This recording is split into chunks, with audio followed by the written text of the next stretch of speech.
छत्तीसगढ़ के चिरमिरी पहुंचा है और ऐसी शख्सियत से मिलाने जा रहा है जो कि किसी भी परिचय के मोहताज नहीं है। इनकी अपनी खुद की पहचान है जो छत्तीसगढ़ में उन्होंने बनाई है। क्या वजह है कि लोग के प्रिय बने बैठे हैं? लोग जनता इनसे क्यों मदद मांगती है जबकि यहाँ एक से बढ़कर एक जनप्रतिनिधि यहाँ पास उपस्थित है?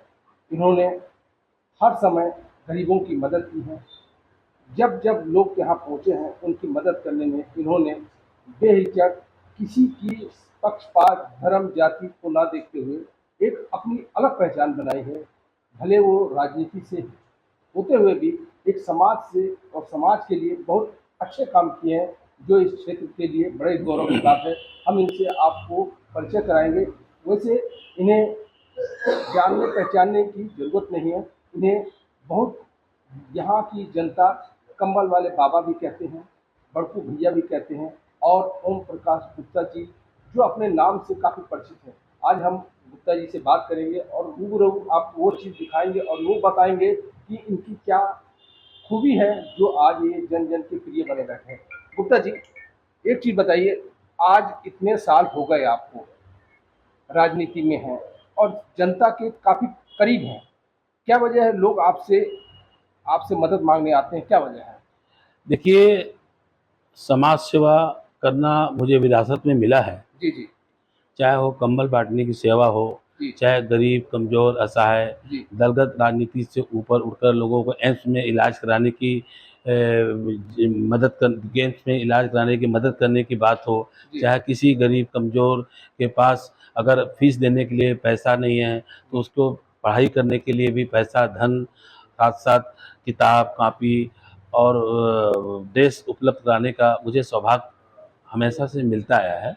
ये ईश्वर की कृपा है जो इस समाज सेवा करने का मुझे प्रेरणा अपने पूर्वजों से मिला है और आज मैं कांग्रेस की विचारधारा से जुड़ा हुआ हूँ, तो इसलिए मुझे काम करने का एक उत्साह हमेशा बना रहता है और हर किसी की सेवा दुख सुख में मैं करता रहता हूँ। लोग मुझे उम्मीद लेके आते हैं, चाहे वो शादी हो, ब्याह हो, चाहे कि नौकरी की बात हो, चाहे इलाज की बात हो, शिक्षा की बात हो, स्वास्थ्य की बात हो, कंबल की सेवा हो, अन्य अन्य जो भी आता है, तो मैं 10 लोग आते हैं, 100 लोग आते हैं, तो 10 में अगर 10 की सेवा नहीं कर पाता हूँ तो कम से कम 7-8 ज़रूर संतुष्ट होकर मुझसे मेरे पास से वापस लौटते हैं। ये मुझे खुशी की बात है। एक चीज़ बताइए, पिछले कितने वर्षों से आप इस तरह का कार्य कर रहे हैं और इसमें किसी की सहायता लेते हैं कि आप स्वयं करते हैं?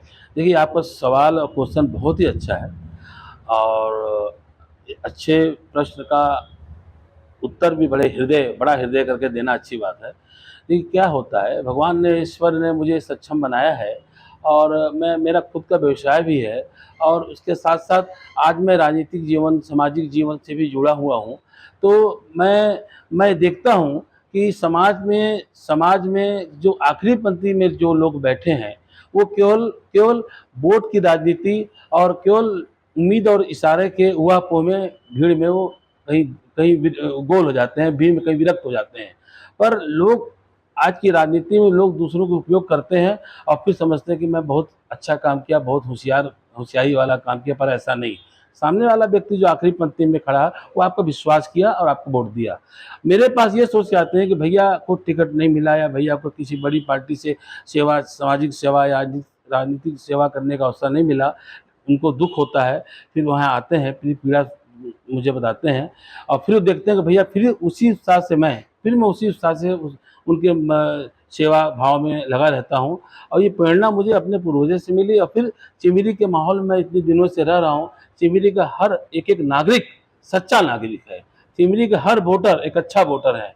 लोग उनका उपयोग करते हैं और भूल जाते हैं और फिर अपना विचार बदल देते हैं। एक चीज़ बताइए, आप पिछले कितने वर्षों से कंबल वितरण करते आ रहे हैं और कंबल वितरण करने की प्रेरणा आपको किसने दी? देखिए, ये सवाल भी अच्छा सवाल है। देखिए, पिछले 20 वर्षों से मेरे जो दादाजी थे, दादाजी करते रहे, फिर मेरे पिताश्री किए, फिर मैं कर रहा हूँ और इसका मूल उद्देश्य बस यही है कि जो जिस मतलब भारी सर्दी में, जाड़ा में लोग वस्त्र के लिए परेशान रहते हैं, तो ये मैं कंबल की सेवा विगत 20 वर्ष से कर रहा हूँ और ये कंबल की सेवा मेरे यहाँ लगभग 2 महीना लगातार चलती है। पहली बार 1500-2000 कंबल बाँटता हूँ, फिर लगातार रोज़ कोई भी है उसको कंबल की सेवा में देता हूँ, वो अपने निजी पूँजी से देता हूँ। पर गरीबों की जो आवश्यकता देख के अगर मैं इस सेवा में जब मैं करता हूँ, तो मुझे अंदर से प्रभु हर गरीब व्यक्ति मुझे नारायण नज़र आता है। हर कमज़ोर व्यक्ति जो गरीब, कमज़ोर, असहाय, दिव्यांग, विधुर, विधवा, ये सब को मैं देखता हूँ तो ऐसा लगता है इन्हीं में भगवान है। अब एक चीज बताइए, ये सब काम में परिवार का कहाँ तक सहयोग है? ये सब कार्य में सबसे पहला तो मेरे दो बच्चे हैं, उनका बहुत बड़ा सहयोग है। अगर मैं ये काम कर पा रहा हूँ तो मेरे दोनों बच्चे पढ़े लिखे हैं, एक MBA किया हुआ है, एक सिविल इंजीनियरिंग किया हुआ है। ये सब के सहयोग से मैं कर पाता हूँ। ये लोग मुझे मेरा उत्साह हमेशा आगे बढ़ाते हैं, मुझे उत्साहित करते हैं कि पापा जी अच्छा काम करिए, राजनीति थोड़ी करना है, इसको करते रहिए और ईश्वर देता है। मैं आपको बता दूं रिचर्ड भाई, अगर आपके संपर्क में कोई ऐसा व्यक्ति आता है तो वो उसको भी ऐसा सलाह दीजिए वो करे। आज हम किसी को 10,000 की मदद करते हैं तो ईश्वर हमको 1,00,000 देता है, 1,00,000 की मदद करते हैं 10,00,000 देता है। ईश्वर देता है। जैसे समुद्र कोई चीज अपने पास रखता नहीं, वापस आ जाता है। धरती में आप कुछ भी डालो, धरती कुछ न कुछ रूप में आपको देती है, चाहे कोई किसी का बीज डाल दीजिए आपको वापस मिलता है। उसी तरह ये भी एक सेवा भाव है, कुछ भी करते हैं उसका रिटर्न मिलता है। एक चीज बताइए, आप धर्म का काम कर रहे हैं, सामाजिक काम कर रहे हैं, राजनीति से जुड़े हुए हैं, लेकिन चिरमिरी की जो स्थिति है, यहाँ के उद्योग बंद होते जा रहे हैं, जो कोयला उद्योग बंद होते जा रहे हैं, इस संबंध में आप एक सामाजिक कार्यकर्ता होने के नाते यहाँ के बेरोजगार जो बेचारे मारे मारे फिर इस संबंध में आप क्या कर पा रहे हैं और क्या सोच है इसके बारे में आपकी? बहुत सुंदर सवाल। मैं आपको इसके लिए साधुवाद देना चाहूँगा कि आपने उस आखिरी पंक्ति की बात की पीड़ा को समझा है और ये सवाल मुझसे एक तरह से दोहन हुआ, और जब गलत तरह से दोहन हुआ तो लोग यहाँ लोगों की बेरोजगारी बहुत तेज़ी से बढ़ी।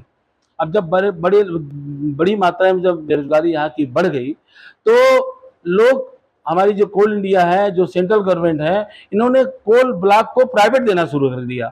अब प्राइवेट देने से स्थिति ये हो गई कि जिसके पिताजी 80,000 हर महीना वेतन पाते थे, आज उसके बच्चों को 8,000 में, जिसके पिताजी 80,000 वेतन पाते थे वो 8 घंटे कार्य करते थे, 9 घंटे कार्य करते थे, लेकिन जिसके बच्चे आज पढ़ लिख के तैयार हो गए प्राइवेट खदानों में, वो 8,000 में 12 घंटे काम करने के मजबूर है और उनका शोषण हो रहा है।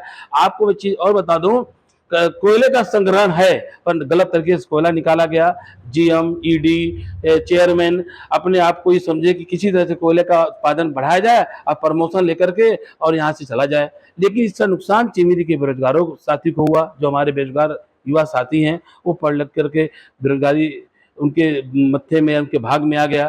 पर आज आपको बता दूं, आज भी चिमिरी में अगर ठीक ढंग से कोयले का उत्पादन, चाहे OCM माइंस हो, चाहे UGM माइंस हो, अंडरग्राउंड माइंस हो, तरीके से कोयला निकाला जाए, अच्छे ढंग से निकाला जाए तो कोयला भी मिलेगा और लोगों को रोजगार भी मिलेगा। अभी जो कोल ब्लॉक की जो कंपनी आई हैं, मैं उनसे मांग करता हूं कि लोकल जो हमारे युवा साथी बच्चे हैं, जो बेरोजगार साथी हैं, बच्चे हैं, उनको नौकरी दिया जाए, नंबर 1। नंबर 2, मैं आज चेयरमैन से भी यही मांग कर रहा हूँ और CMD से भी यही मांग कर रहा हूँ, कलेक्टर को भी ये बता चुका हूँ और हमारे यहाँ जो मंत्री जी हैं श्याम बिहारी जायसवाल को बता चुका हूँ कि जिस तरह हम यहाँ पर कांग्रेस की गवर्नमेंट में लोगों को पट्टा दिए, क्यों पट्टा दी, जो अपने भूमि में 40 साल 50 साल से काबिज है उसको पट्टा दे दिए, तो वो व्यक्ति पट्टा में उसको भरोसा हो गया कि मेरा घर मकान मैं यहाँ बना सकता हूँ, वो स्थायी मानने लगा। उसी हिसाब से SCCL ने जो सरफेस एरिया को लीज में लिया था, वो लीज का टाइम खत्म हो गया है। वो SCCL से लीज जमीन को, दी हुई लीज जमीन को वापस ले और सारे लोगों को पट्टा वितरण करें, नंबर 1। अगर लोगों को पट्टा मिल जाता है, लोग यहाँ से विस्थापन नहीं करेंगे और यहाँ की आबादी में स्थायित्व बना रहेगा, नंबर 1। नंबर 2, जो 1997 में मनमोहन सिंह की सरकार थी और कांग्रेस की गवर्नमेंट थी, भिलाई में क्या हुआ, जो भी कामगार थे जिस मकान में रहते थे वो रिटायरमेंट हो गए, उसी मकान को सेल भिलाई स्टील प्लांट ने उनको बेच दिया या उनको किराए में दे दिया, कैसा भी करके एक कम से कम राशि देकर उनको दे दिया।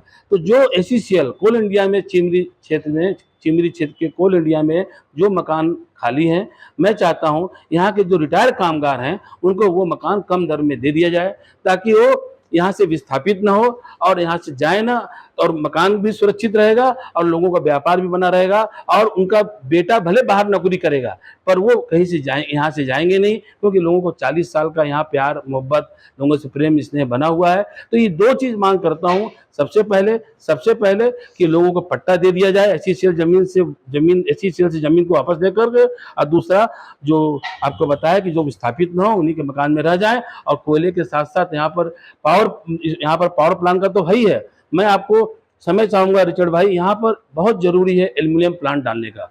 जिस तरह रेणुकूट में एल्युमिनियम प्लांट लगा हुआ है, 12,000 से 13,000 लोग काम करते हैं। कच्चा माल छत्तीसगढ़ के शामरी से और अमरकंटक से जाता है, फिर वो एल्युमिनियम का उत्पादन होता है, 14,000 लोग को रोजगार मिल रहा है।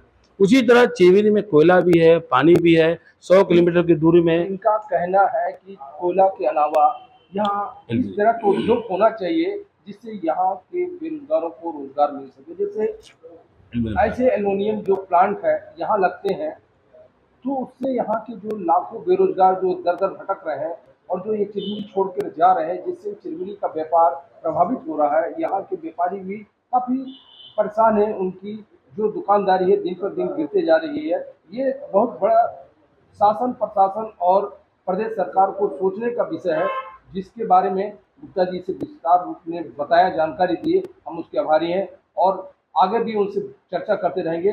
देखते रहिए news India news channel Chhattisgarh से। कैमरामैन प्रदीप गौर के साथ मैं आर स्टीफन, नमस्कार।